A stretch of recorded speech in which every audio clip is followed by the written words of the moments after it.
Je, mwanamke ni kiumbe dhaifu? Biblia inasema ishini na mwanamke kwa akili. Manake ni kiumbe dhaifu. Je, mwanamke ni kiumbe dhaifu? Swali, je, mwanamke ni kiumbe dhaifu?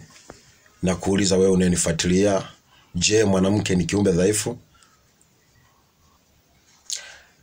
Najua unajiuliza sana. Niende kwenye mada kwamba mwanamke, kuna aina za wanawake.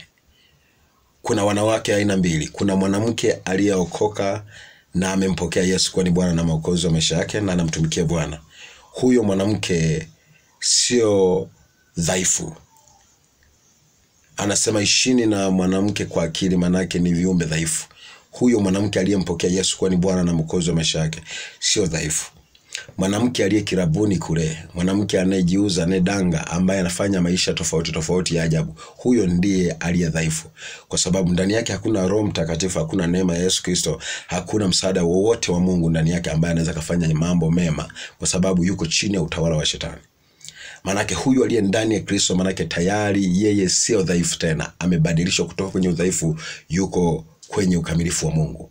Basi utanielewa hapa mbele. Biblia inasema ishini na wanawake kwa akili, lakini pale mbele anasema mwanamke atamlinda mwanaume. Sasa ona, sasa kama ni dhaifu mwanamke, wote ni wadhaifu, wanakujaje kulinda tena mwanaume? Manake ni kuna wanawake baadhi ni dhaifu, lakini sio wote.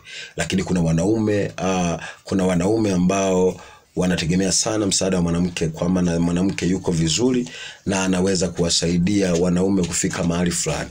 Sasa Biblia inasema ewe mwanamke utamlinda mwanaume. Kitu kidhaifu hakiwezi kumlinda mtu mwenye nguvu.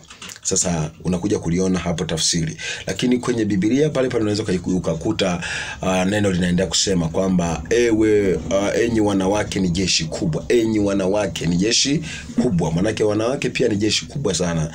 Na hajasema mwanaume ni jeshi kubwa. Manake jeshi ni jeshi ambalo lina nguvu, linaweza kufanya mageuzi au mapinduzi mahali popote likitumwa. Mwanamke ni mtu ambaye si dhaifu akiwa amemjua Yesu Kristo na anamtumikia Yesu Kristo.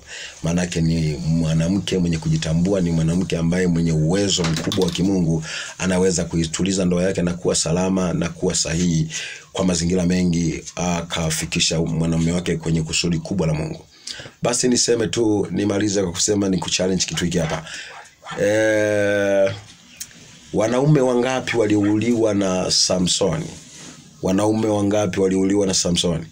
Unaweza kaona wanaume ni wengi waliuliwa na Samsoni, lakini Delila mmoja tu alimweza Samsoni pamoja na nguvu yake.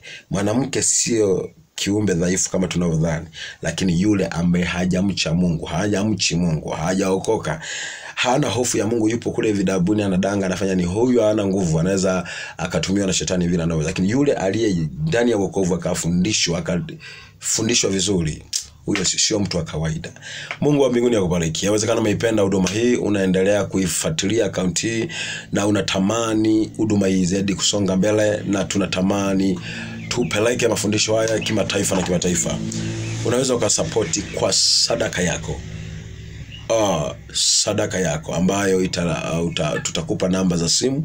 Unaweza ukathibitisha kwa muamala wako kupitia sadaka yako na Mungu atakukumbuka. 0756 568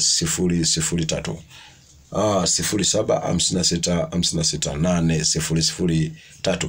Jina linakuja Oliver Mgeyekwa, na sadaka yako itakuwa imefika mahali sahihi.